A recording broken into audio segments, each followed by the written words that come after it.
Welcome, fellow travelers. My name is RyveGenesis, and I'm joining Chibi and Virtek at the Golden Feather. Come on in, grab a seat, and let's share tales of adventure.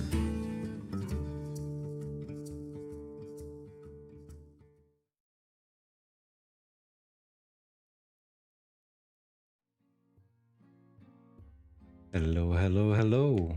Welcome to the Golden Feather Tavern, where your hosts, Chibi and Virtek, discuss Ashes of Creation and important topics spoken about within the Ashes community. Every week, we invite you, the viewer, and a special guest to pull up a chair, grab a pint, and join the conversation with us. Today is the 10th of May, 2024. We are on episode 206, and we are just riving here. We're just riving with our very special traveling bard, RyveGenesis. How are you today, friend? Dude, I'm doing fantastic. We had a great AMA today. Everything's looking good. You guys are looking really good on the screen here. You know, Virtek's starting to look pretty old, but other than that, everything's looking pretty good. I'm still looking tiny. Yeah, Chibi's looking very small. Like next to him, I'm like always so tiny. You know, I could probably make, well, then again, your mic is around the same size as mine, so I guess it is realistic framing, isn't it? That's true. Yeah. Oh no. It is. All right. Well, Chibi, how are you today besides tiny? Hey, what do we have on tap? Pretty good. Did a live chat about the AMA earlier, and yeah, that's about it. Doing pretty good. So I can turn down a little bit of my suntan.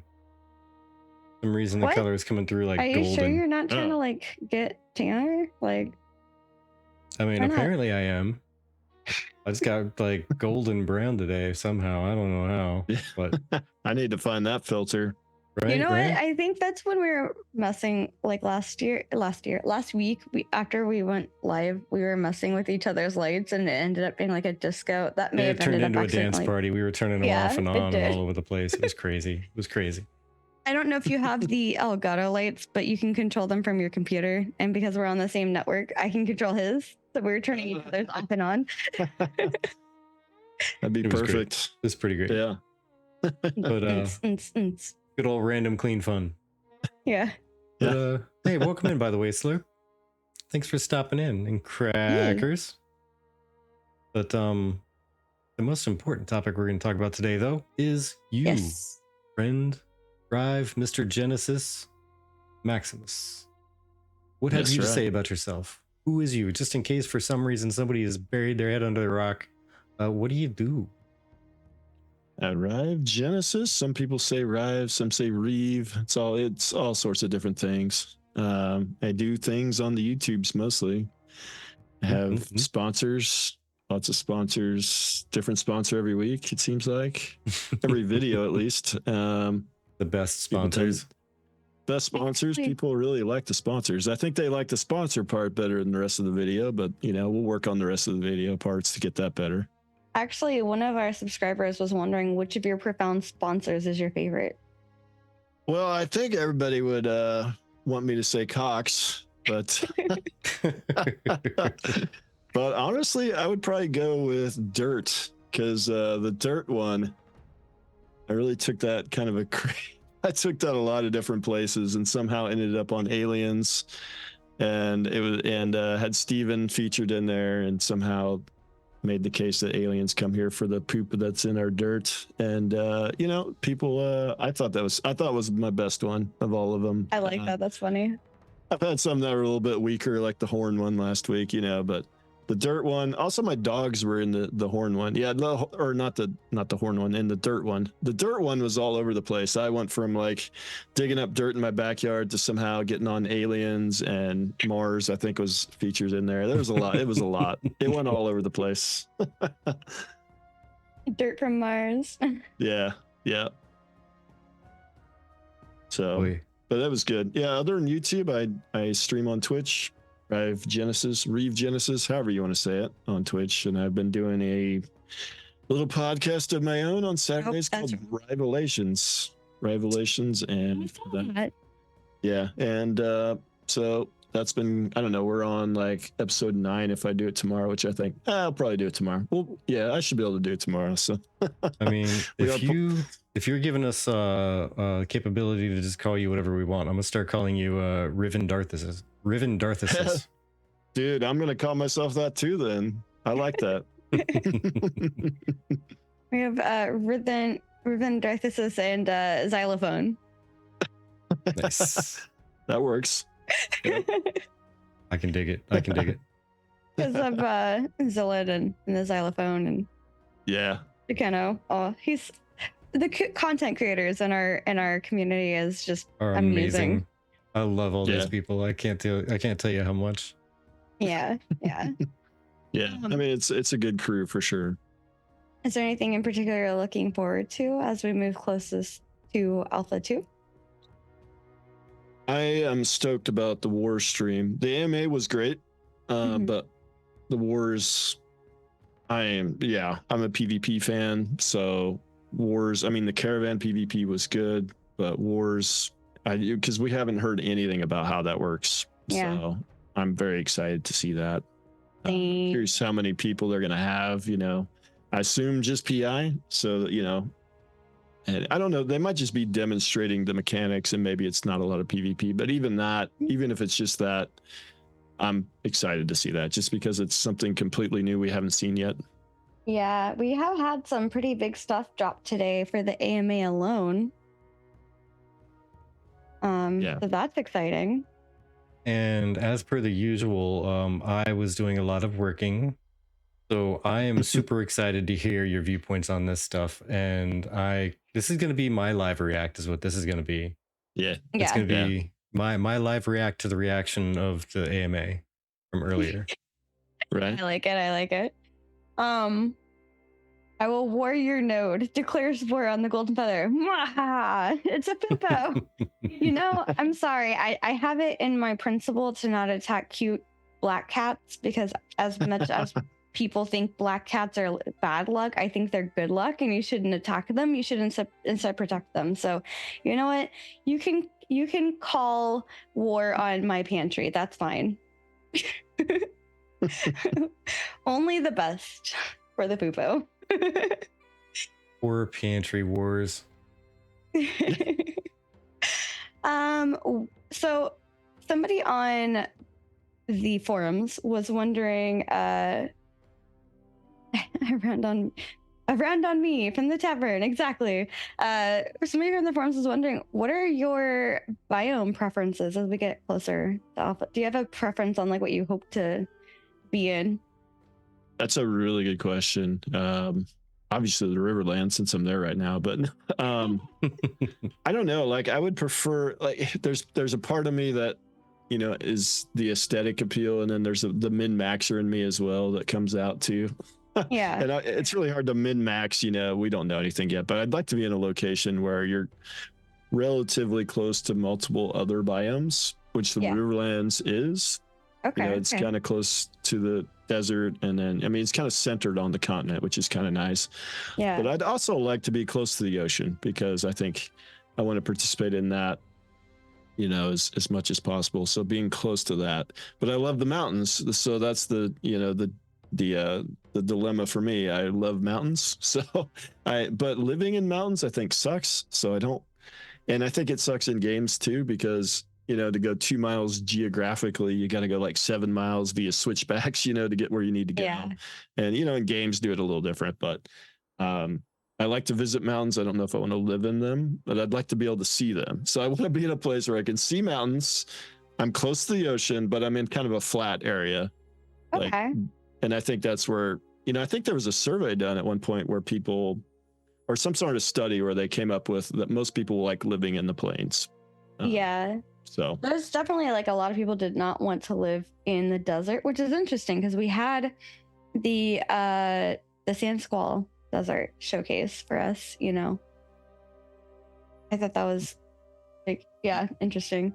And then having lived 2 years in a desert for being in the military, I don't want to live in the desert too bad. Although we'll see if the Sand Squall looked pretty good. So yeah, it did. We had a whole other thing planned, and then the AMA was so interesting that I decided to scrap the entire plan for today. And we are going to just kind of go over AMA stuff. But before we do, for those who don't know you, what type of content do you make, or do you intend to make specifically for Ashes as we move into Alpha 2? Right now, mostly speculative stuff, although I do the informative stuff too, although I just did it in one giant video instead of breaking it apart. But historically, I did a lot of informative stuff, but I've done a ton of speculative stuff. But obviously, as we get into Alpha 2, I won't be doing speculative stuff nearly as often. I'm not even sure what I'm going to do in Alpha 2 in terms of content. But I like PvP and I like economy. That's probably my two favorite areas of MMOs. So it'll probably be something to do with that, PvP and economy. Maybe guides, but I don't know if I'll go super heavy into guides, but I might do a little bit of that kind of stuff, but more just probably a lot of like let's play stuff too. Like this is my guild in Carfin, and this is our guild doing this and doing that. Because that stuff's fairly simple. We found out some interesting stuff about Carfin. I'm excited to delve into. Yeah, absolutely. We found out a lot of interesting stuff. What is the magical sphere with a decapitated head? That would be our portal of Ryve, who is reporting in from the Riverlands. That's right. I'm here. That's the only way we could get him here is through portal, That's right. Can you toss me a drink through the portal? Is that possible? I could try. I don't know. Like, if it does go through, we don't know what magical properties will happen to the drink. Like, let's say I gave you an alcoholic drink through it. Would it still be alcohol by the time you got it?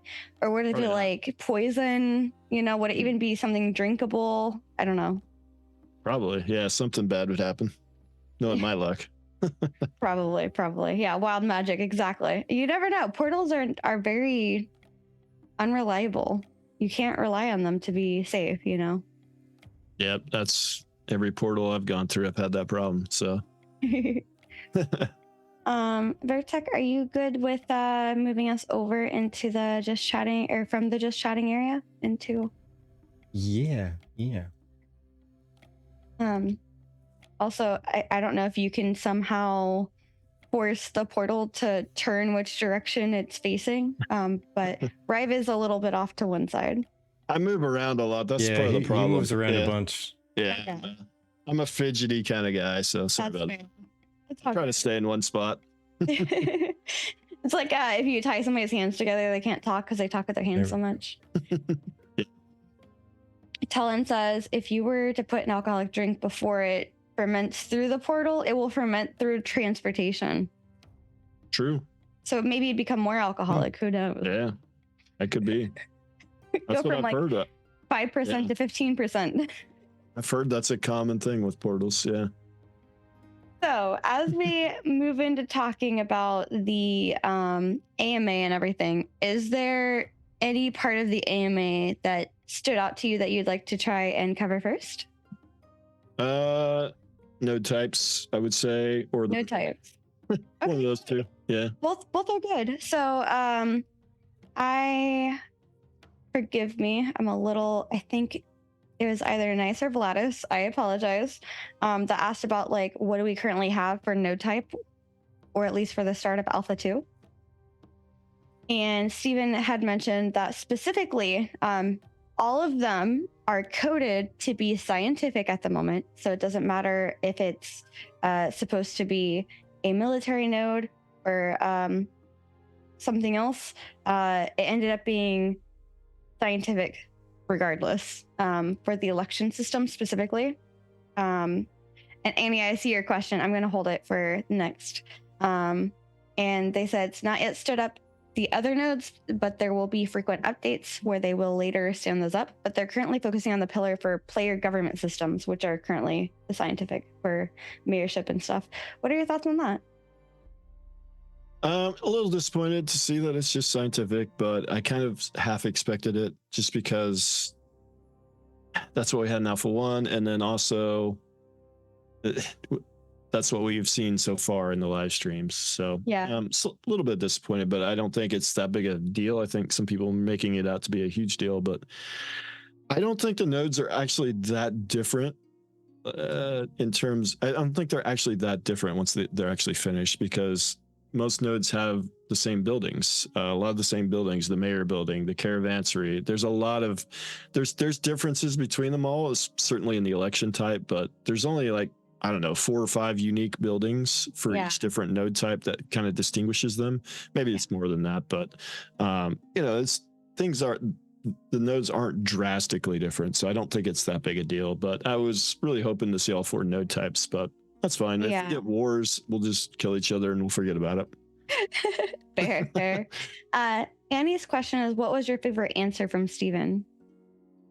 Favorite answer? I'm gonna have to scroll through your list here and think about that one for a bit. Actually, I would say the Grandmaster question from Jamie, where he said that I would say that one, honestly, where he said that crafters can use any station at any node. I would say that was my favorite. Yeah, so for those that didn't get a chance to watch, the question was, for Grandmasters, can they use stations outside of their home node? And Steven's answer was yes, crafters can use any station at any node. The benefits of using ones at your home citizenship node is that it significantly reduces the fees to use it to practically 0, he said. And then there's other benefits for like unique enhancements and other things for using your home crafting area. Yeah, because he kind of had alluded in the past that you had to be a citizen to use the Grandmaster crafting, but they're saying that you don't have to be. So that's good. I think that's a good thing. Yeah, and it does allow for more flexibility. Like, what if you needed to, like, let's say you accidentally ran like 30 minutes and you went to the next node, but you don't think you can make it back to your home node with all the materials that you just got. You could run over to that node that you're visiting for a fee and craft up whatever you're looking for. Or you can just, maybe wait and see if you can get back to your home node. That's a risk. Yeah, because once you process it, then that's another question I've always had. If you process it, are you good, or do you have to craft it before you're good? I bet you have to craft it. You probably have to process it and then craft it before you're good on the drops when you die. Yeah. And actually, just a thing to bring up, during the AMA, Luring actually had to say, by the way, the wiki it's not you, it's the wiki. The wiki's being slow because I imagine Lex and team were madly updating. But Virtek, what are your thoughts on the nodes being only scientific to start with, and then also being able to be a grandmaster and process anywhere? To be honest, I think it's pretty all right. So Grandmaster can process anywhere. Yeah, but there's benefits to using your own node, like the citizenship, because you don't pay as much or you get enhancement capabilities. Yeah, well, the processing Grandmaster was set to being the Freeholds, right? Well, yeah, sorry, I meant crafting anywhere. Oh, crafting anywhere. Okay. Got it. Wiki was getting DDoS by traffic from Pirate Software. Nice. Oh, geez. Yeah, to be honest, I don't see why it would be limited to a certain node type. Mainly because you figure it's probably only going to really unlock it like the Metro tier, or at least that's in my mind what the design would have been, right? If it's going to be limited, then it's going to be limited like all around every which way. Yeah.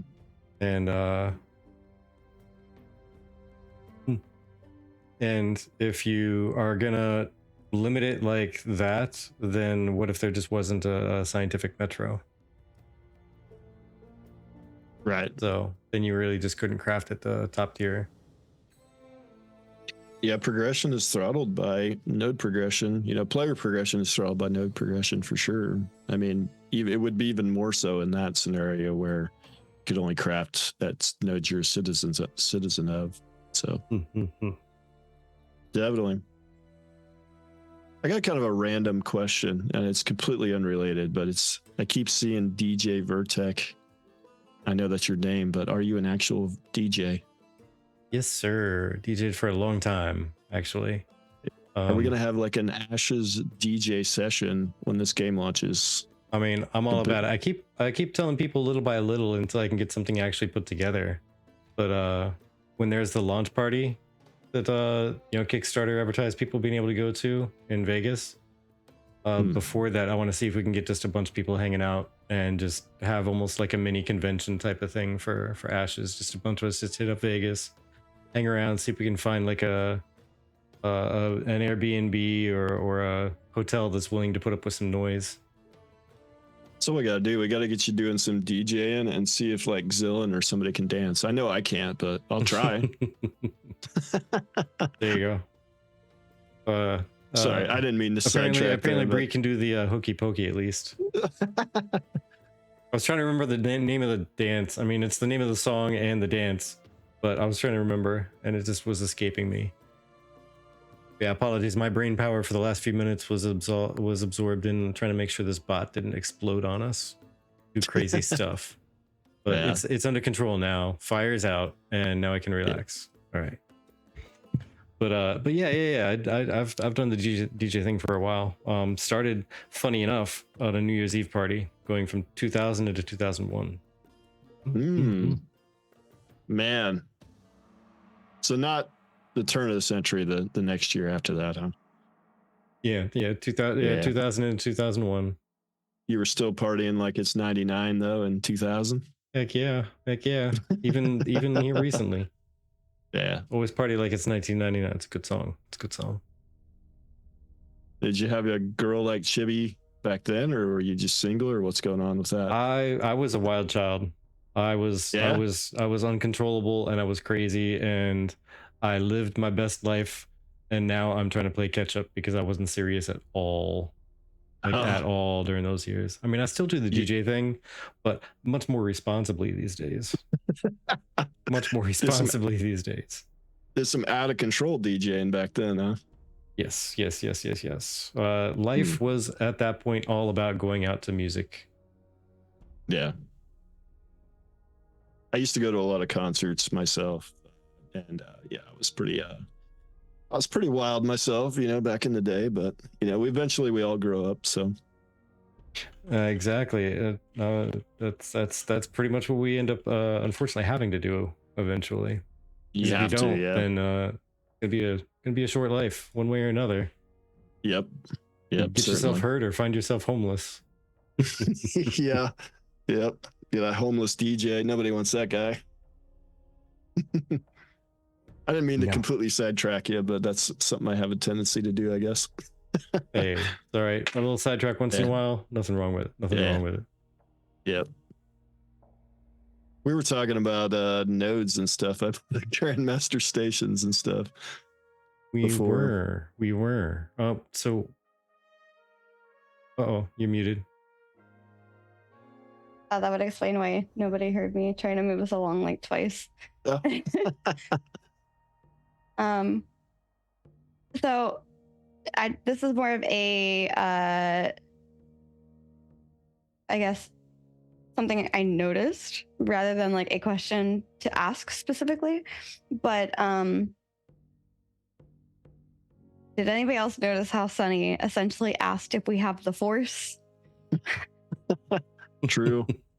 Yeah. So he said, what's the average person's experience on Vera with Essence? Does everyone use it the same way, or is it more like we are gifted? And then Steven says, generally among players, we are stronger wielders of the Essence. So, you could join the dark side like Vladis has. Yeah.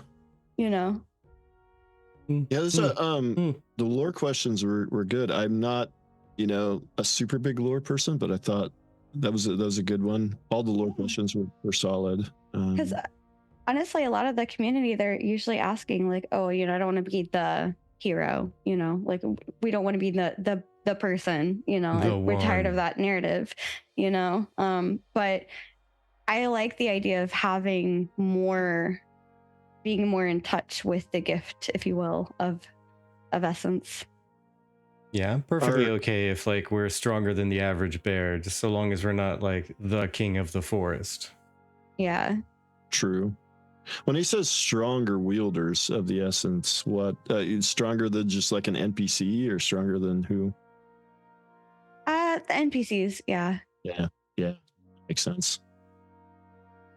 Stronger than rangers out there because they don't touch the essence.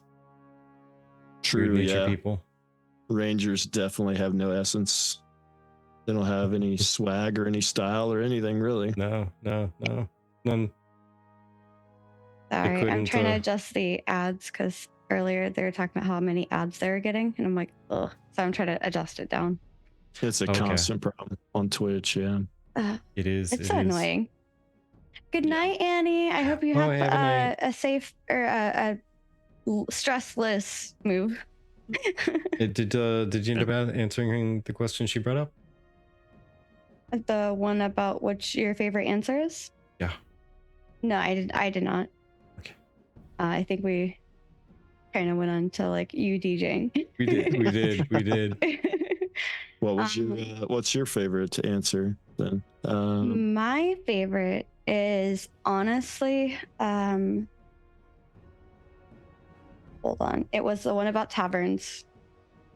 Sunny was asking about with the guild guild freeholds, if you could also have your own freehold for taverns, and they said that the so freeholds will be hard to get. What if guild freeholds? And guild freehold is not the same as a player freehold, but guild freeholds will have expandable plots where guild members can have access for like farm, livestock, etc. Guild hall is central for that. Players can have both a guild hall and a freehold tavern. I thought that was really cool. And he says, finish moving everything out. Been busy, exhausting couple of days. Yeah, sleep well, please. You deserve it. Moving's terrible. Yeah, it really is. Yeah. But yeah, that's my favorite because obviously we're a tavern, so I'm partial. Yeah. So Yeah. So what's this? So a guild at the guild hall can have a tavern, and players can also have a tavern on their own freeholds. There's a guild freehold, and then on your own freehold, you can have the tavern. I don't know if the guild freehold can have a tavern in it exactly, but it's saying that you can expand the plots for the guild freehold to include farming and livestock, etc. Guild freeholds would be separate from player freeholds, essentially. Yeah, but what he's asking is, can you have a tavern on a guild freehold as well as a player freehold? So, right? Did it sound like he was referring to what they were just calling like guild hall plots? Is that what they're calling a freehold? I'll just say yes, because I can't without going back and looking at it exactly. Yeah, I was a little recall. confused on that too. He said guild freehold, but He did, and then I'd he heard, later like- said guild hall. I'd heard the term guild hall before, but I'd never heard guild. I guess there is a guild freehold wiki page. I'm just looking at it right now. Oh. All right. Maybe it just got created today. Possible. Yeah, I think, you know what, now that I said, I think I've heard about guild freeholds a little bit, or it's been mentioned, but then when they came out with the freehold stream, they had the barony and estate thing, and guild freeholds wasn't there, but guild halls was. So I assumed guild freeholds became guild halls, but maybe they're the same thing. Maybe, I don't know. Time will tell. Sounds like more questions. Another AMA next week. Well, Let's do it. Yeah. Jamie actually said when Seaman finished answering one of the questions, like, oh, we basically have more questions now. Yeah. Don't they always do that though? I don't think I've walked away from an AMA without more questions in mind. Yeah, Yeah.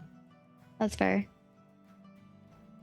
I don't know. You said, okay, rogue, right? That's the other thing that you wanted to talk about. Oh, yeah. So I believe this was Vladis asking about because Vladis had the mid-monthly AMAs. Yes, please more. Yes. Yeah. Yes. Ready, set, go. But Vladis was asking about the rogues stealth ability, and I think there was a question on when I was streaming earlier that somebody had, and I think I have a little bit better clarification now that I was able to like go back through and like write up stuff for it. But which classes are going to be in A2 / like what's rogue stealth going to be like? And rogues still have true stealth, not proximity. And what we mean by proximity, if you look at the caravan stream, you can see outlines of the rangers up on the top before they attack. That is proximity. And the idea is that you can use camouflage. I'm assuming that's what that ability was, where as you get closer, you can see them, but the further away you go, they've got stealth. So rogues will still have true stealth, not proximity based. Rogues likely will not be at the start of Alpha 2.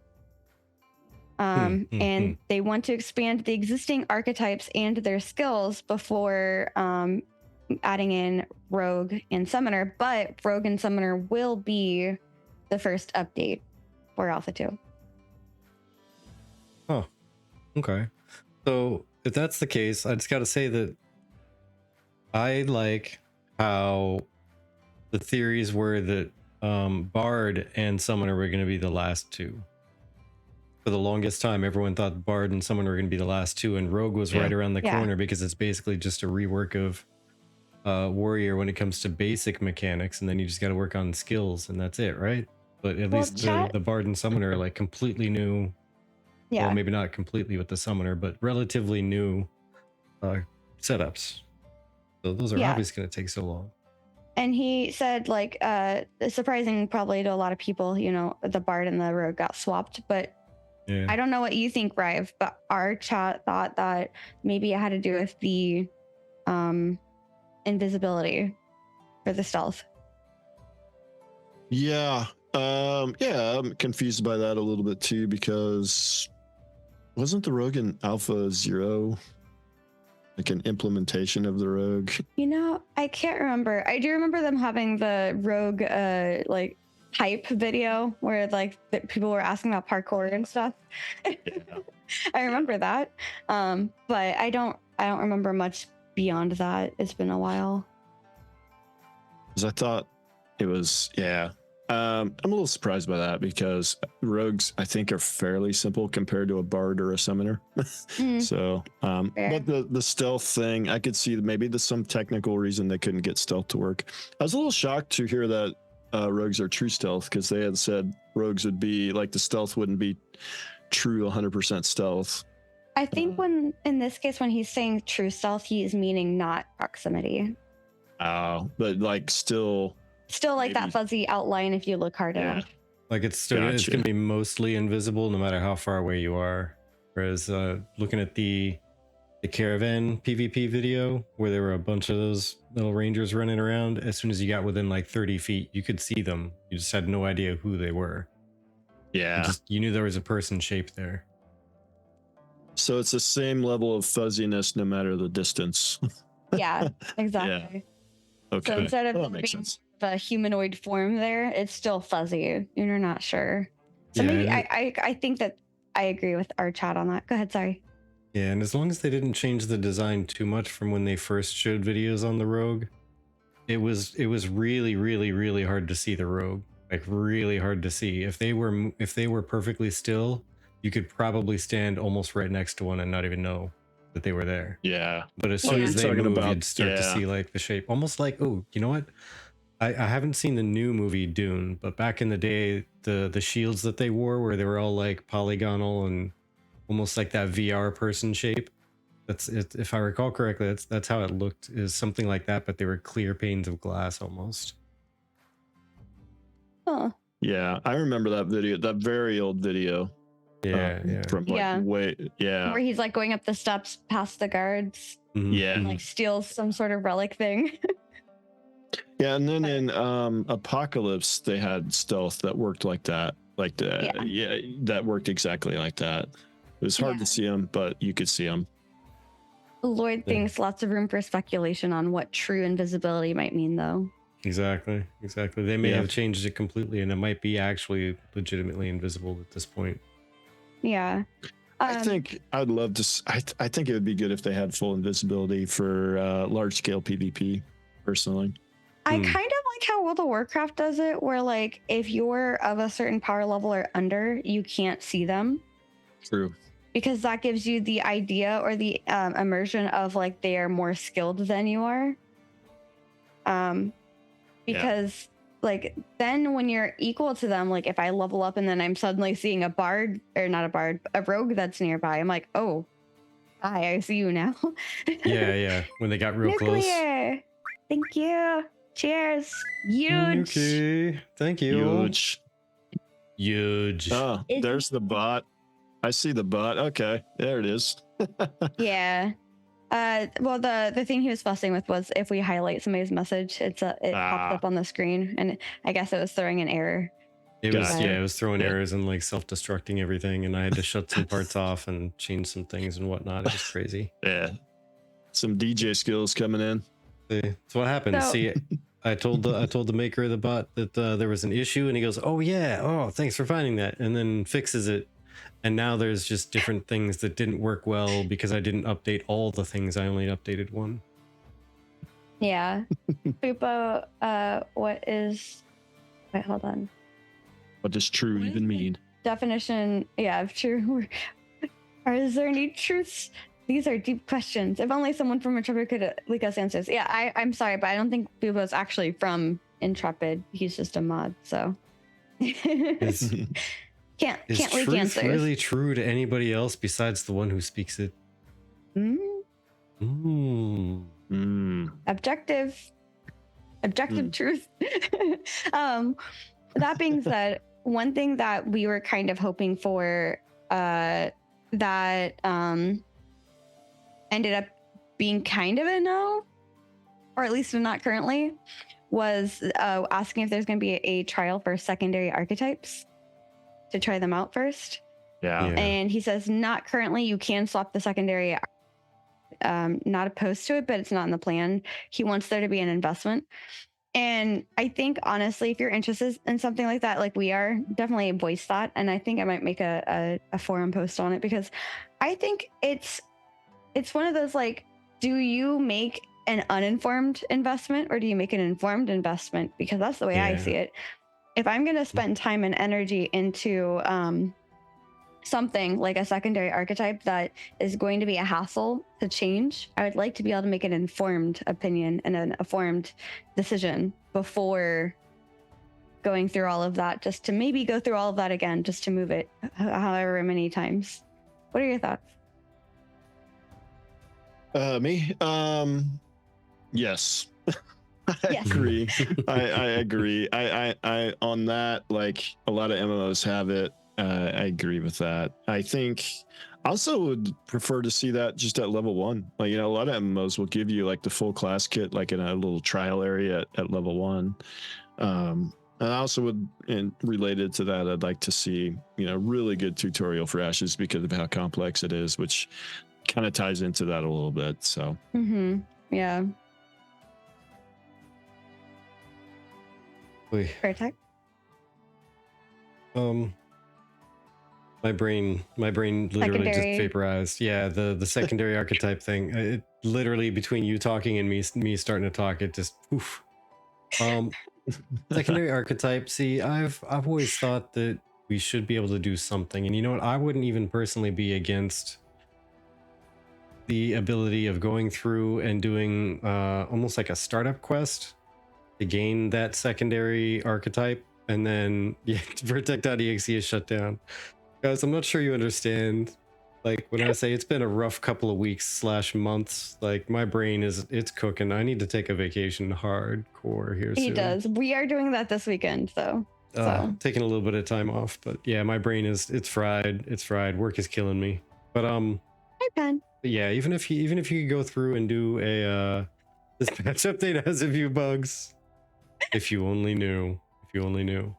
But yeah, if you had to go through and do a quest to unlock a specific secondary archetype, but then you could do like some kind of a test with it and then decide to pick it up or not, or say, hey, I'll come back. Maybe I'll take this.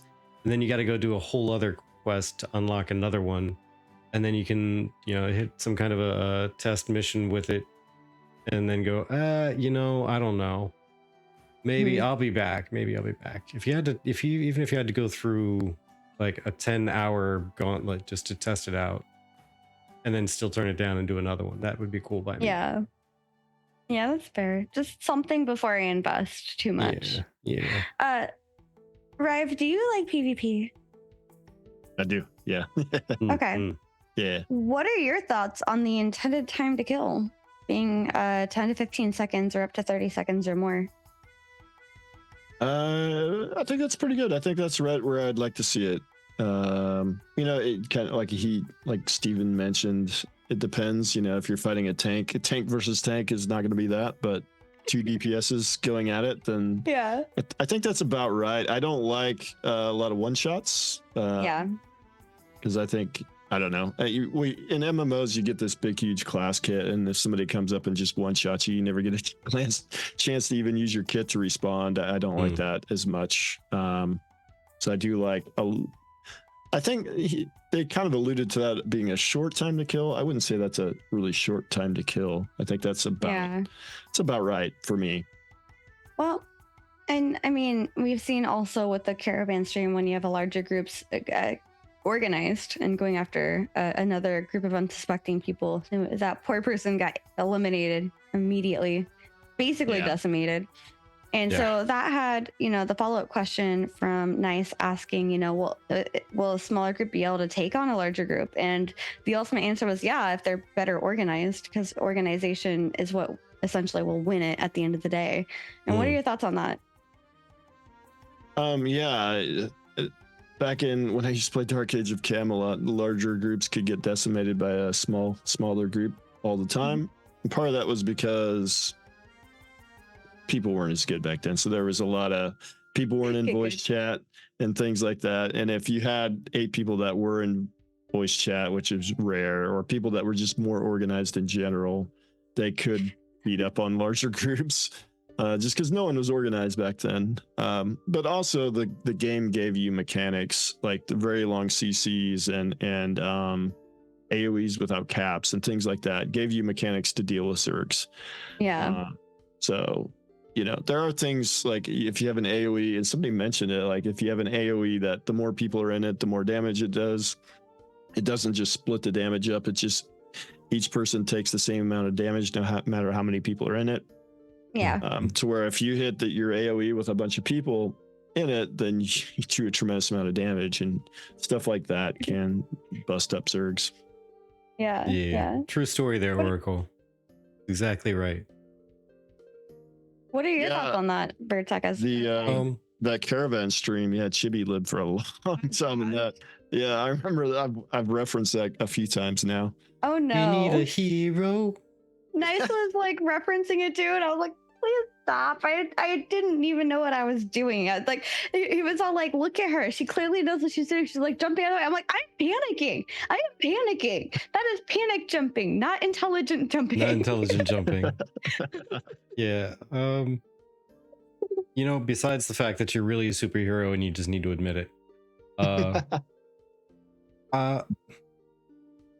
Ian, I liked the idea of a 30-second to 60-second kill time, which is I think what they were saying for a while there. Yeah. And then so I think that's probably what they meant by, and I didn't watch it, so I mean I don't know exactly how they stated it, but if they were talking about the 30 seconds being a short time, that's probably why, because it was earlier, it was 30 seconds to a minute or something like that for a 1v1 kill. Yeah. Which to me, I liked that. I did. So taking it down to 10 to 15 seconds, maybe 30, that's a big drop. I can't really say how I like that until I get into it. Yeah. But the closer to a 5-second kill it gets, the less I'm gonna like it. To be fully honest. And yeah, the idea that smaller groups can take on larger groups, yeah, that's what I'd like to see, is somebody who's planned out better and has more organization, more group synergy. the better. But that time to kill is going to play a large part of that, because if it's a 10-second kill and you have a large group, all they got to do is go, all right, focus this person, focus that person. Okay, and now that smaller group is totally toast because they're down 2 people. If it's, say, like a group of 6 versus 10 or something, they're down 2 people. They're not going to come back from that. Yeah.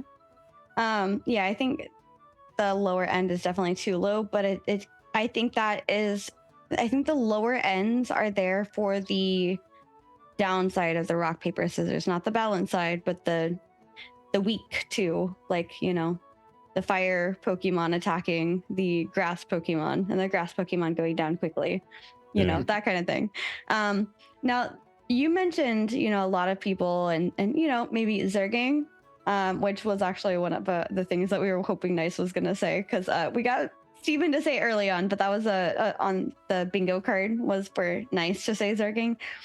But was talking about like risk versus rewards, like, well, death penalties are threat of PKing lead players, Zerging bosses and dungeons to minimize risk and thus trivializing the content. And Steven actually said that's part of the design, is that the reward is finite. And there'll be systems to determine who gets the reward. So if you bring a group of 100 people, only 10 of them may get any sort of reward. What are your thoughts on that?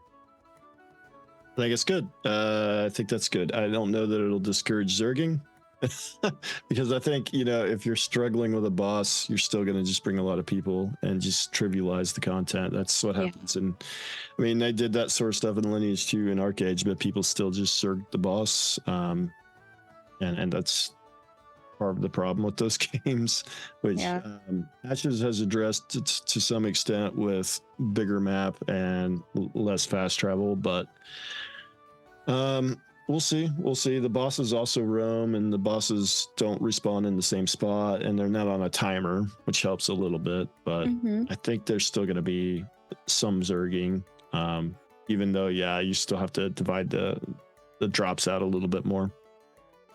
There's that, and I mean, before I touch on the next one, what are your thoughts, Virtek? Because there's a couple that go along with this as well. I have so many opinions about the Zerging of bosses and the PvE content in the game that they all come to the culmination of there's going to be large groups of people looking for something to do on a scheduled raid night. And that means there's going to be large groups looking for any boss that's up. And on the way, as soon as they hit the second or third site where everything's already down, they're going to start taking out caravans. And maybe that'll keep them out of the rest of the raids or the rest of the world boss runs or what have you. Yeah. But like any kind of scheduled night to do something is completely out the window. And I'd like to also add on top of, like, into all of that I'm open to seeing how it tests out. I'm open to see how it happens, but I have a feeling there's gonna be a lot less scheduled events with guilds, like a lot less. The other thing to go along with that is, will there be mechanisms in boss fights that protect from PvP, such as lockouts? And Steven said some of them will. Yes, some can be interrupted, as is the design. As in terms of a PvP group interrupting a PvE group, or like a group of people PvEing. Something about, this is me saying something about stat dampening, because to be fair, I had it on 2 times speed and I was writing notes like a madwoman. But there'll be a stat dampening mechanic on the losing party over time. And there are some encounter designed to be dynamic regardless of instancing. So the state tree based off of what players are doing and adaptive scaling and quantity of participants. And if that sounds like gibberish, basically the boss has AI capabilities and can see what is happening in front of it and then determine how to act based off of that. That is crazy. Yeah, I mean, that could be pretty neat. I could also see that as being an absolute way for one guild to troll another one too in the PvE content. Is they're gonna have their, all right, everybody take off all your gear, get ready, okay, run into the boss room, let's make sure the boss does his wipe mechanic, because then we're gonna send our raid group in next. 3, 2, 1, go. And then True. they flood the room Yeah. with 40 people with a raid that's supposed to take 20 to 30. And that boss goes haywire and explodes the entire room. They wait for it to clean up. The second group walks in and they engage. And now the other group has to, recombobulate themselves, regroup before they can even try and attempt the boss. Yeah. Hmm. And now everybody who was in that group died, and now they have experience debt, which also dampens their stats. So they're gonna have a harder time fighting back the PvP horde that just came, or the fighting back via PvP methods in order to reclaim the space, because they now have stat dampening from experience loss. Yeah. Is that what they said? That when you wipe, the boss gets easier? Is that what they? No, the boss doesn't get easier. It's if a player dies and they get experience debt, it's supposed to like dampen your stats over time. So if the players die and they come back and they want to try to reclaim the space, because as far as I know, there hasn't been any like statement about raid bosses are going to have any differential when it comes to experience debt or durability or anything like that. As far as I know, it's going to be the same as like open world. So there's going to be gear damage. There's going to be experience debt. So they're going to be weaker. They're going to come back and try and claim that space or fight that boss again, and they're going to be weaker and they're going to have a harder time doing it. Yeah. Yeah. The other thing in relation to that, I thought this was interesting because we were talking about Carfin at the beginning of this show. And a question was put out about how large or intricate can we expect dungeons to be in order to accommodate many groups. And this is kind of a multifaceted question, as Nice was getting away with multiple times and Steven was going, something's not quite right here. I see what you're doing here. But he said, while majority are open world, some are contained. There's party instance, raid instance, etc. Not all hunting areas will be the same. The rarity value will differ between them. We know this about seasons. We know this about parts of the world, etc. Carfin Tower itself has the tower part and then the wreckage at the bottom. And the wreckage area beneath caters to groups of 3 to 5 players. And then the tower is intended for full parties, 8 players.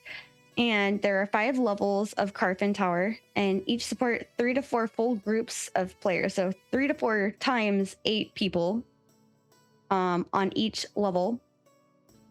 And the idea is that you kind of piece away at it and kind of maybe claim your area within Carfin, and that you're spending a lot of time in Carfin. And, perhaps if another player's pulling on the mobs that you're trying to attack, that could cause some PvP issues. Not PvP issues, but like a reason to PvP. Thoughts? Yeah, open world dungeons that I've experienced, PvP definitely happens quite a bit. With the corruption system in Ashes, maybe it won't happen as much because of the penalty, but there will be, certainly. It's just almost instantly. The dungeons I've been in, they're open world, and other MMOs, it's just a bloodbath inside of them. So I kind of expect that to be the same in Ashes, but we'll see. Maybe it won't be. Yeah. Fingers crossed either way on that. I was a little surprised at how many people he said could be in there. It doesn't look that big when they've shown it, but I guess it is pretty big. So. Every time I can think of on the stream, it's been off in the distance too. True. Yeah, there's been the one time where they went in and they fought that mimic, right? Mm-hmm. They're going crazy because the mimic was trying to eat Steven. Jumping around. That just gave me free run idea. Yeah, exactly. But it looked pretty large, but yeah, that being said, still, who just did the math? Somebody just did the math. Blue Lloyd. 3 to 4 parties of 8 people, so 24 to 32 people, and that on 6 floors equals approximately 160 to 192 players in Carfin. That's a lot at one time. Yeah. Can you imagine just kind of like walking up and be like, oh, I don't know where anybody is at. Like, oh, there's not anybody out here. And you just like waltz up to Carfin. Here comes this flood of people coming out of Carfin out of nowhere. I would be mortified, but like, nah, I'm gone. Yeah, right. Yeah, no, as long as the kill timer isn't, or sorry, you go ahead. You're the guest. You first. Oh no, I didn't have anything too important to say. But as many people are on the server, the dungeons do have to house, a lot of people. I know there's going to be a lot of dungeons, but they're going to have to house a lot of people for sure. Yeah, and I mean, Riverlands alone is what as big as New World. Yep, roughly, yeah. Something like that, yeah. Yeah. I mean, there's that. Yeah. And in theory, and by in theory, I mean, like, I really hope so, that there's going to be plenty of these dungeons and raids floating around. Like, I don't even know. Did they state if that's anything about if that's kind of a common design for them as far as how many players it can hold and what it's designed for? Do you recall if he said anything about that, or if that was just he was only talking about Carfin at that point? Well, he was asked about all, and then he said there's going to be different sizes. I'm pretty sure he said something like that, didn't he? In the first part of it. Yeah, I mean, they were asked about like how large or intricate they can expect dungeons to be in order to accommodate many groups, and he ended up answering specifically about Carfin. Yeah. So I think that's all he's willing to share at this time. Okay, so I think that's probably going to be an example of a giant dungeon then, because he said it's intended for full parties of 8 players, rather than like a raid of 24 to 32 to 40 or whatever it is that they're aiming for at the end. So in theory, that could just be a giant dungeon, which makes me kind of wonder if the world were to see, let's say, 1 raid per metro, because they just get up to a tier and something happens that unlocks a raid. And then there's also miscellaneous dungeons for some of the level 5 nodes out there, and other just random events that are scheduled around the world no matter what. Like, I think Carfin was one of those, right? It's out there and it's going to happen depending on what happens in the server, but it's not dependent on a node level or something. I don't know. I forget exactly how that one was described, but yeah, I couldn't tell you. Either way, if there's a good handful of those, then maybe, and this is me crossing my fingers and saying I hope so, maybe that will actually take care of a lot of my fears of PvE kind of being kind of tossed to the side and not really having much to do, because PvP is going to dominate the entire game. Yeah. I still think it's going to be a wrench that can be thrown in the cogs no matter what, but I'm hoping that there's going to be so much to do that most servers will be able to have something for guilds to do on a quote unquote raid night, instead of walking around going, well, Tuesday's jacked, we got nothing, so let's just go destroy some caravans. Right. So in general, it felt like the community had a really good and positive reaction to the AMA.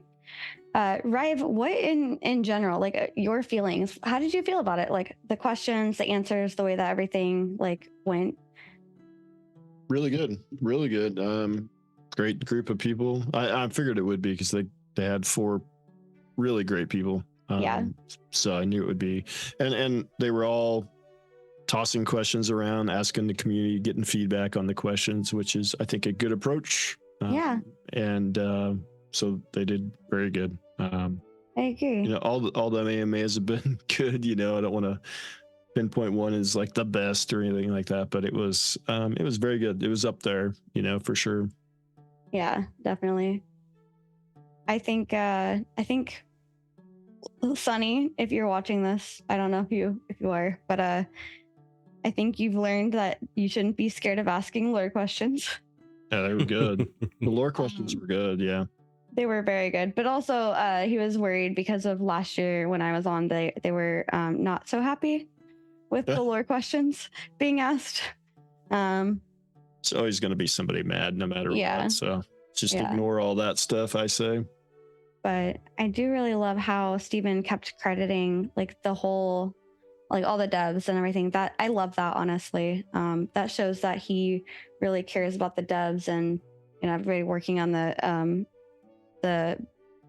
project, and the fact that he wasn't at his desk, he was in the design area. I liked that. Much to the bane of Basil, who was hoping that we'd have merch behind him. Yeah. Yeah. And you know what? Now that I think about it, I don't think I recall one stream where someone said, great work on this and that or the other, where he hasn't said something about, yeah, the team worked great on it. Instead of, thank you, I appreciate that, which he's kind of said that, but not really without the team works really hard on this. So yeah. It's really great. It's really great. He always has the team, the studio, everybody in mind, and the hard work they put into it. So yeah, I love that. Yeah. I love that. It's always we. Yeah.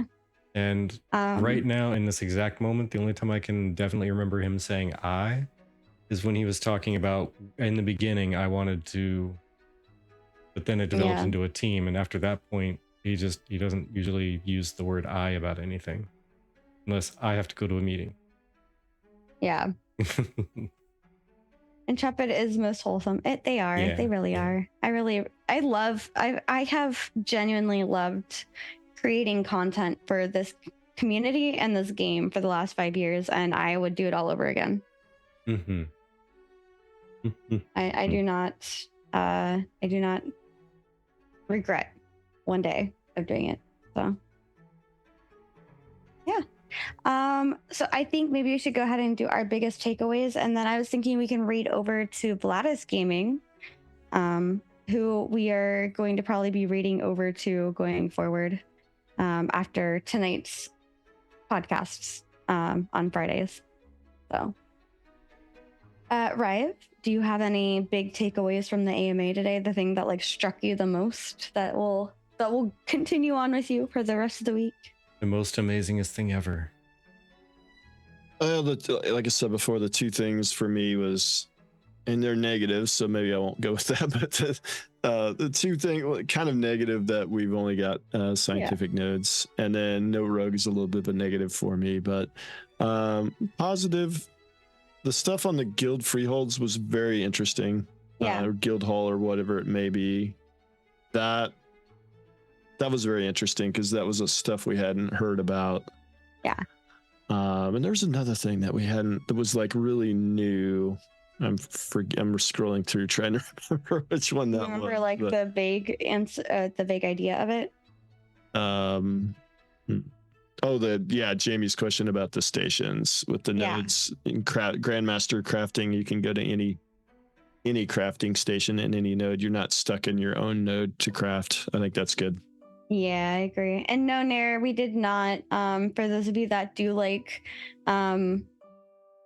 the dual wielding thing, he did say you could dual wield, mix match the single-handed weapons, and that there's going to be dual dagger in at the beginning of A2. But my biggest takeaway is, and we didn't get to cover some of these, to be honest. My biggest takeaways from it were about the you're not really able to test out the secondary. So that's my doomer. I'll join you. My doomer is not being able to test the secondary archetype before you get into it. But I really enjoyed that you can essentially the thing that we didn't cover is I'm finding it too because I'm scrolling so fast. A cheat sheet is vital. Right? I should have done that. That would have been smart. My favorite thing though is the guild tools, and we didn't get to cover everything. There was a lot talked about in a short amount of time, and we're three people who are elaborating our thoughts. But the guild tools, they're intending to try and get things like guild SMS and forums inside the game, performance events, properties, family size data for your guild master to look at and help determine how good you're doing within the guild or as a player. And I really like that. I'm excited to hear more on that. And maybe we'll be able to cover that at more of an extent after Virtek can actually watch it. Yeah. Also, we totally have a Christmas song on stream right now. To a Christmas song. Oh yeah. Grim. Everything was- talked about is already done. It wasn't said being worked on or to be ready. Oh yeah, Grim. That's a good point. Mm. It was actually, that was one of the things that were on our Okay. bingo sheet, was in the coming months or iterative progress or something, and none of that was said. And I was like, Oh, okay. Well, I'll give my doomer and favorite take of the day here too. So okay. my doomer take is, obviously I worked too much because I missed this stream and I missed so many other streams. So I need to Yeah. work less somehow. And the positive takeaway or constructive feedback is, maybe I should just work at Intrepid, then I wouldn't need to miss any of them. There you go. It So works. There you Intrepid, if go. you need a security person, information security specifically, you just let me know. I know Yeah. that they have a thing where if like, oh, you don't see your position here, like submit your resume anyway. Well, see, the thing that I'm afraid of, and the only reason I haven't tried that yet, is because I'm pretty sure there's going to be an answer of, yeah, if you work here, you can't do the podcast anymore. And that would make me cry. Yeah, that's why I haven't applied there either. As much as I'd love to. But be very Cracker specific. says, be careful what you wish for. Be very specific. Oh my gosh. But Yeah. Ryve, every single time we've had you on, it's been amazing. I love the chat that we have, and I love watching your videos, and you guys should go watch his videos and his reaction of people reacting to his videos. Yeah. I just want to see Yeah. how far that kaleidoscope can go, to be Yeah. honest. Somebody else is reacting to somebody reacting to you, and you're reacting to them react to somebody else react to you. I had my moment of sun in the BDO community recently, so that was something. But Yeah. Oh yeah, my we've god. got all kinds of videos. We got a 2-hour Ashes video. We've got much shorter ones, and then we got some serious ones. We got some very unserious ones. So we've got Oh a my little bit of gosh. everything. Yeah. Yeah. That's awesome. Pally says, can't wait for them sponsors. Them sponsors. Today's sponsors, Dirt. That's the only thing people remember from my videos. They couldn't tell you anything else that happened in them, is just the sponsor part. I mean, if it gets the clicks, right? Am I right? I guess it works. So I guess if we're going to incorporate that, today's sponsor is mead. True. Mhm. Drink it. Drink it. It's a great sponsor. You gotta love that one. Does a tankard good. It does, especially that Vikings blood, best kind Yar. You're gonna have to get like an energy drink sponsor for Virtek or something. of. Ooh, yeah. Mm. Yeah, Mm. exactly. Find a new After his long pillow weeks. sponsor. Get a pillow Alright, I'm sponsor in gonna- here. Okay. Go ahead and get the Vladis raid going if you want to do the outro parts. Just let you know that I'm sending it.